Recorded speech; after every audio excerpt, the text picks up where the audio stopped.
दोनों ही परिवारों को आपस में खड़े रहना पड़ेगा एक दूसरे के साथ, क्योंकि दोनों ही बेल पर बाहर हैं और दोनों ही मैं समझता हूँ कि कानून की जो व्यवस्था है, दोनों के लिए संकट की घड़ी आने वाली है। दोनों को एक दूसरे के साथ हमेशा खड़ा रहना पड़ेगा। ये इंडिया अलायंस को सोचने की बात हम क्या करें, वो इंडिया अलायंस के पार्टनर हैं सीपीएम, तो सीपीएम को सोचना पड़ेगा कि वो उनके साथ रहना है या नहीं रहना है। उसमें हमारा क्या रोल है?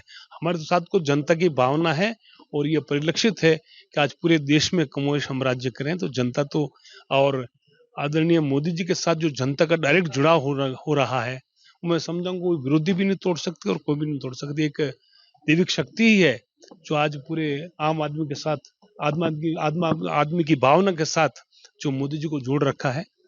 तो मैं उनको चिंता का विषय उनके लिए है और हमारे लिए। पार्टी कह चुकी है, जिस तरह से मूर्खतापूर्ण तरीके से नोटिस दिए गए हैं डिपार्टमेंट ने बिना सोचे समझे जल्दबाजी में, तो उनके सोचने के लिए विषय। लेकिन जो आदमी पीड़ित हैं उनके लिए हमने आज एक ये हेल्पलाइन जारी की है, उसके नंबर जारी किए हैं और हमारे आदमी 5 लोग हमेशा तत्पर रहेंगे इसके लिए हेल्पलाइन, और हर जिले में हमारी व्यवस्था रहेगी। इस तरह के कोई अन्याय जो नोटिस देके हो रहा है सरकार के द्वारा, उसका हम प्रतिकार करेंगे। लेकिन ये बहुत ही हास्यास्पद और मूर्खतापूर्ण नोटिस दिया गया है। ये केले बेचने वाले, मूंगफली बेचने वाले, पानी पूरी वाले, इस तरह के लोगों को इस तरह का नोटिस देना, मैं समझता हूँ कि सरकार जो है और सरकार का जो ये सब अपनी व्यवस्था भूल गए हैं और उनके सोचने की क्षमता भी खत्म हो गई है। नहीं, ये मैं समझता नहीं, डिलिबरेट भी नहीं हो गए, तो मुझे लगता है कि मूर्खतापूर्ण है और किसी अति उत्साही किसी ऑफिसर्स ने कर दिया होगा और उन्होंने जो मुख्यमंत्री जो स्वयं फाइनेंस मिनिस्टर भी हैं, उन्हें बिना क्यों उनके पास सोचने समझने का वक्त भी नहीं है।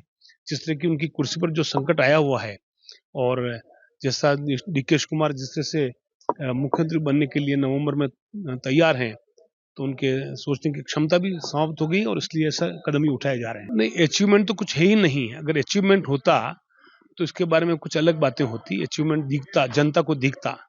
कोई अचीवमेंट नहीं होने की वजह से उनको छुपाने के लिए और अपने आपसी झगड़े, आपसी कलह जो उनका हो रहा है, उस कलह को छुपाने के लिए अधिवेशन किया जा रहा है।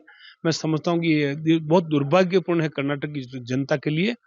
जितना जल्दी हो सके ये मुख्यमंत्री और अपने जो मंत्री परिषद अपना झगड़ा समाप्त करें और अगर मुख्यमंत्री बदलना हो नहीं बदलना हो ये उनका विषय है।